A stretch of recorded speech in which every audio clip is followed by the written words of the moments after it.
இன்றைக்கி நம்ம வீடியோவில் என்ன பார்க்க போகிறோம் அப்படின்னா போலீஸுக்கு நிகரான கான்ஸ்டபிள் வேலை தற்பொழுது ரிலீஸ் பண்ணியிருக்காங்க. நீங்கள் 10ஆம் வகுப்பு படிச்சிருந்தா அப்ளை பண்ணிக்கலாம்.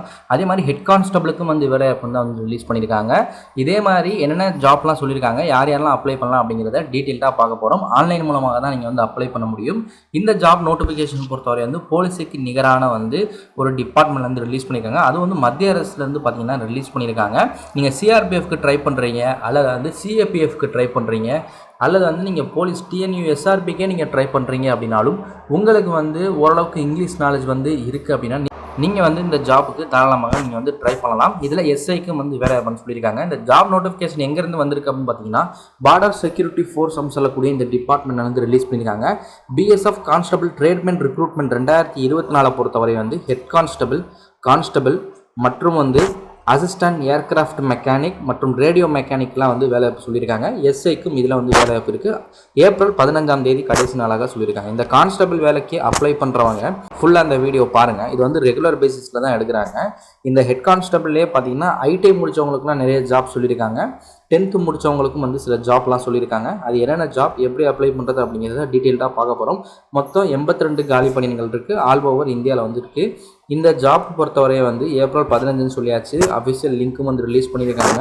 இதில் எந்தெந்த போஸ்ட்டுக்கு எவ்வளோ இருக்குது அப்படிங்கிறதையும் கொடுத்துருக்காங்க. இதை தவிர்த்து நிறைய போஸ்ட் இருக்குது. இது ஷார்ட்டாக கொடுத்துருக்காங்க.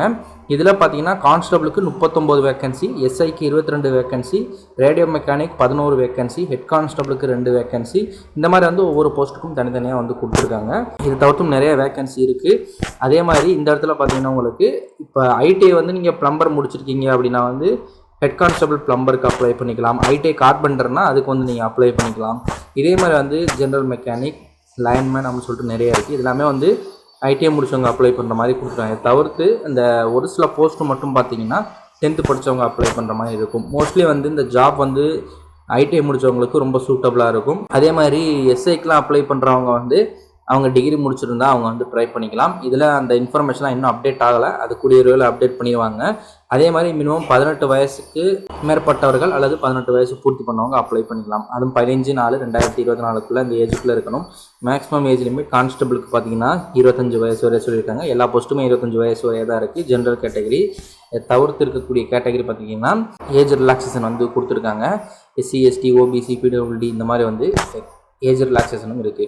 இதில் சேலரியை பொறுத்தவரை உங்களுக்கு 25,500 மேலே இருக்கும். இதில் இவங்க சேலரி டீட்டெயிலும் ப்ரொவைட் பண்ணியிருக்காங்க. உங்களுக்கு ஹெட் கான்ஸ்டபிளுக்கு 25,000 மேலே, கான்ஸ்டபிளுக்கு 21,000 மேலே. இதில் எஸ்ஐ அவங்களுக்குலாம் இதை விட அதிகமாக இருக்கும். இதில் செலெக்ஷன் ப்ராசஸ் ஃபஸ்ட்டு பேஸில் ரிட்டன் எக்ஸாம் இருக்குது. செகண்ட் பேஸில் documentation, physical standard test, physical efficiency test. அதாவது ஃபிசிக்கல் ஸ்டாண்டர்ட் டெஸ்ட்னால் ஹைட்டு, செஸ்ட்டு இதெல்லாம் மெஷர் பண்ணுறது.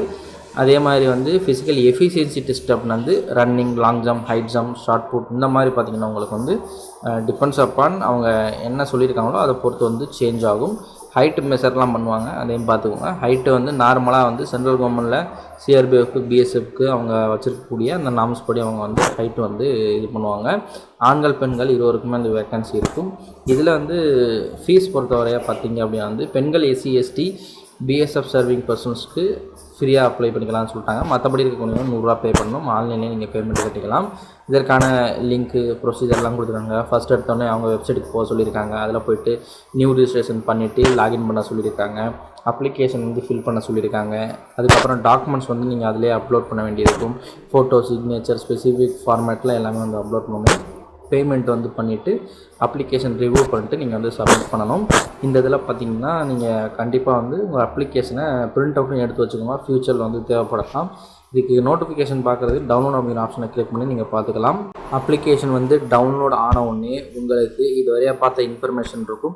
தவிர்த்தும் இது குரூப் சியில் இருக்கக்கூடியது. இதே மாதிரி குரூப் பி லெவல்லையும் இருக்கும். அவங்களோட அஃபீஷியல் வெப்சைட்டில் போனீங்கன்னா இதற்கான இன்ஃபர்மேஷன்லாம் ப்ரொவைட் பண்ணியிருப்பாங்க. இதுதான் அவங்க கொடுத்துருந்த அஃபீஷியல் நோட்டிஃபிகேஷன். மினிமம் 18 வயசு, மேக்ஸிமம் 25 வயசு. அதே மாதிரி ஏஜ் ரிலாக்ஸேஷன் கொடுத்துருக்காங்க. இந்த இடத்துல பார்த்தீங்கன்னா உங்களுக்கு எஜுகேஷன் குவாலிஃபிகேஷன் ப்ராப்பராக ஸ்டெப் பை ஸ்டெப்பாக கொடுத்துருக்காங்க. ஹைட்டு பார்த்தீங்கன்னா இந்த இடத்துல பார்த்தீங்கன்னா உங்களுக்கு தெரியும். ஆண்களுக்கு 165 சென்டிமீட்டர் இருந்தால் போதும், பெண்களுக்கு 157 சென்டிமீட்டர் இருந்தால் போதும். ஆண்களுக்கு செஸ்ட்டு மெஷர் பண்ணுவாங்க, பெண்களுக்கு செஸ்ட்டு மெஷர் பண்ண மாட்டாங்க. வெயிட் நார்மலாக இருந்தால் போதும். பெண்களுக்கு நாட் லெஸ் தென் 46 kg, 46 கிலோவுக்கு கீழே இருக்கக்கூடாது பெண்கள். இது ஹெட் கான்ஸ்டபிளுக்கு. கான்ஸ்டபிளுக்கு சேம் அதே மாதிரியே கொடுத்துட்டு அவங்க வந்து சில எக்ஸாம்ஸ் வந்து அடிஷ்னலாக வைக்கிறாங்க. அதே மாதிரி சில ரீஜனை சேர்ந்தவங்களுக்கு வந்து அந்த ஹைட் ரிலாக்ஸேஷனும் வந்து கொடுத்துருக்காங்க. ஏன்னா அவங்க வந்து அடிப்படையிலேயே பார்த்திங்கன்னா அவங்க ஜீன் பார்த்திங்கன்னா ஹைட் கம்மியாக தான் இருப்பாங்க. அந்த ஏரியாவில் இருக்கக்கூடியவங்க மலைவாழ் மக்கள் இந்த மாதிரி இருக்கக்கூடியவங்கலாம் வந்து ஹைட்டு கம்மியாக இருப்பாங்க ஒரு சில ஏரியாக்களில். அந்த ஏரியா அவங்களுக்கு தெரியும். அதை வந்து இந்த இடத்துல வந்து கொடுத்துருக்காங்க.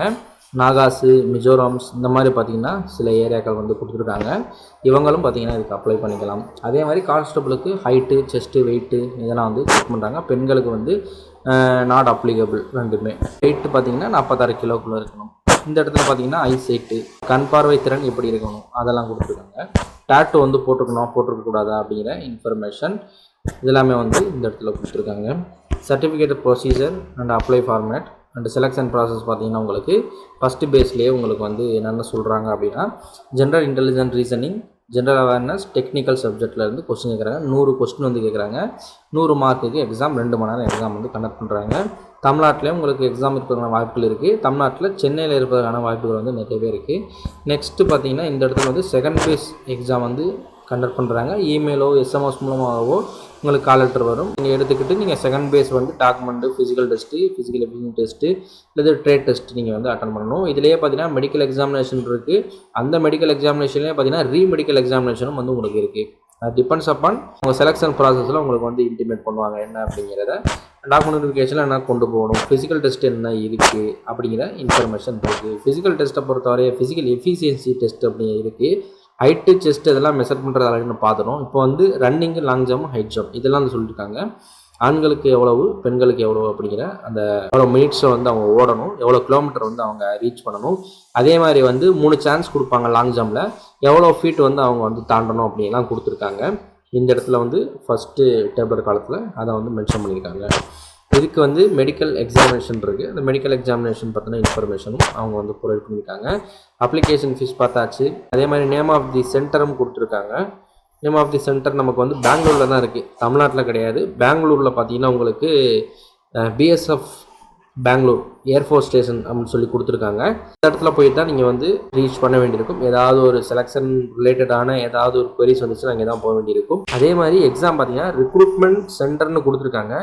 மேபி அந்த சென்டரை வந்து எந்த இடத்துல அலாட் பண்ணுறாங்களோ அந்த இடத்துல போய்ட்டு நீங்கள் வந்து எக்ஸாம் வந்து எழுத வேண்டியிருக்கும். இது எல்லாமே ஹால் டிக்கெட் வந்தோடனே உங்களுக்கு ப்ரீஃபாக தெரியும். கீழே டிஸ்கிரிப்ஷன் லிங்க் இருக்குது, ஃபஸ்ட் கம்மில் லிங்க் இருக்குது. கிளிக் பண்ணி டவுன்லோட் பண்ணி அப்ளை பண்ணுறவங்க பண்ணிக்கோங்க. மேலும் என்னென்ன ஜாப் இருக்குது அப்படிங்கிறத அவங்களோட அஃபிஷியல் வெப்சைட்டில் நீங்கள் பார்த்து தெரிஞ்சுக்கலாம். இவ்வளோ தான் வீடியோ. நெக்ஸ்ட் வீடியோவில் மீட் பண்ணுவோம். நண்பா.